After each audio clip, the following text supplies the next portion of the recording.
Okay, let's jump right in. Today we're doing a deep dive explainer on a truly mind-bending 30-year economic experiment concerning extreme wealth. We're looking at what is essentially a massive real-world A/B test that's been quietly running in the background of the global economy for 3 straight decades. If you're the kind of person who loves data that completely shatters your preconceived notions, stick around, because we're going to unpack exactly how these wildly different economic models have actually played out. So imagine for a second if your government made it structurally impossible to become a billionaire. Right off the bat, that concept probably sounds like complete economic suicide. You naturally assume that if you put a hard, concrete ceiling on success, all that ambition, the drive, the entire economic engine of a nation would just instantly grind to a halt. After all, why push the envelope and innovate if there's literally an artificial cap on your ultimate reward? Well, instead of just guessing what would happen, we actually have the receipts. Over the last 30 years, researchers have been tracking 3 countries that did exactly this through their tax and wealth redistribution systems, and tracking their data across innovation, tech startups, healthcare, and median wealth. It yielded results that are genuinely shocking in both directions. The numbers reveal a reality that goes totally against conventional economic wisdom, proving that our basic assumptions about human incentive don't always perfectly align with reality. Section 1. Comparing the systems, U.S. model versus Nordic model. To really wrap our heads around this, let's set up our global laboratory and directly contrast our 2 subjects. On one side, you have the U.S. model. This is fundamentally built on billionaire culture, engineered for extreme upside potential with lower overall wealth redistribution. Against that, we're placing countries like Norway and Switzerland. Their systems use incredibly heavy wealth taxes. We're talking up to 1.1% annually on net worth in Norway, combined with these incredibly robust social safety nets funded by high progressive income taxes. Structurally, these mechanisms act like a soft cap on extreme multi-billion-dollar wealth accumulation. The whole point isn't really to punish success, but to proactively recycle that capital right back into the broader public ecosystem.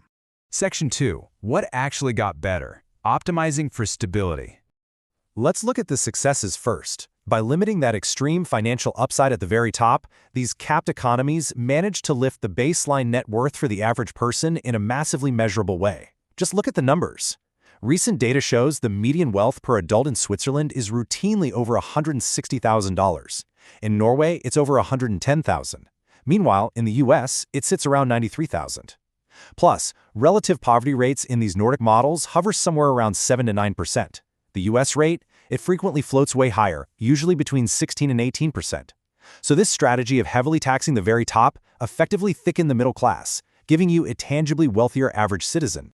And everyday citizens in these systems, they enjoy some seriously ironclad safety nets, which completely rewires human behavior. Just take healthcare stress as one example.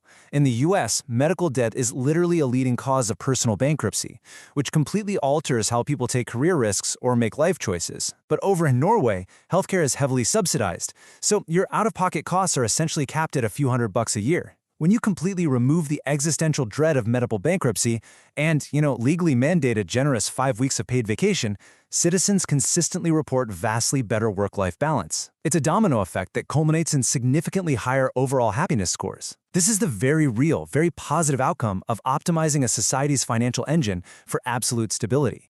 Section 3. What got worse? The hidden costs.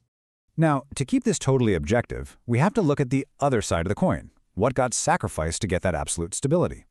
Well, the data reveals a pretty stark contrast at the very top end of economic achievement. By limiting extreme financial upside, these capped wealth countries experienced a huge drop-off in hyper-growth innovation.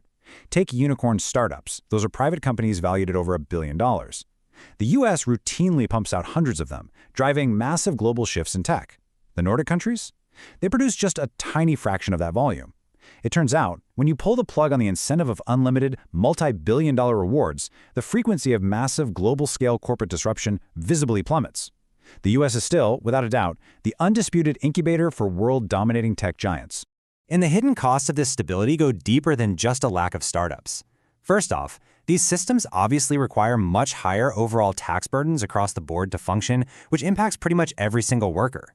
But maybe the most critical vulnerability for long-term growth is brain drain. Actually, scratch that. It's more like an ambition drain.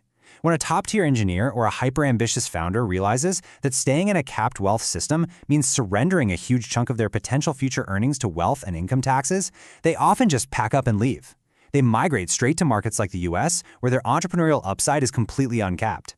It silently siphons off the most driven talent from the stability-focused systems and funnels it directly into the maximum upside systems. Section 4. The ultimate trade-off. Synthesizing the realities. Bringing this massive, real-world A/B test to a close, the biggest takeaway here is that the countries that actively limited extreme wealth didn't crash and burn. They didn't become economic disasters like so many critics assumed they would. But conversely, they didn't produce nearly as many world-dominating mega-companies either. It's really just a tale of two entirely different optimizations. The Nordic and Swiss models deliberately chose to optimize for stability and a higher floor. America made the deliberate choice to optimize for maximum possibility, betting everything on an absolutely uncapped ceiling. When you strip away all the noisy politics, this philosophical climax shows us the deeper psychology driving this whole debate. Every single economy on Earth is basically trying to answer one foundational question. Should society maximize equality or maximize possibility? And honestly, the truly fascinating part isn't about deciding which system is morally right or wrong. It's about analyzing which structural trade-offs a society is actually willing to accept in exchange for either total stability or hypergrowth. So after seeing these real-world trade-offs laid out completely objectively side by side, I've got to ask, which one would you personally accept? Would you rather live in a country that caps extreme wealth to boost the baseline for everyone, or one that leaves it entirely uncapped for maximum potential? Make your case in one sentence down in the comments. I genuinely want to read your reasoning on this. And hey, make sure you're subscribed to catch more deep dive explainers just like this one.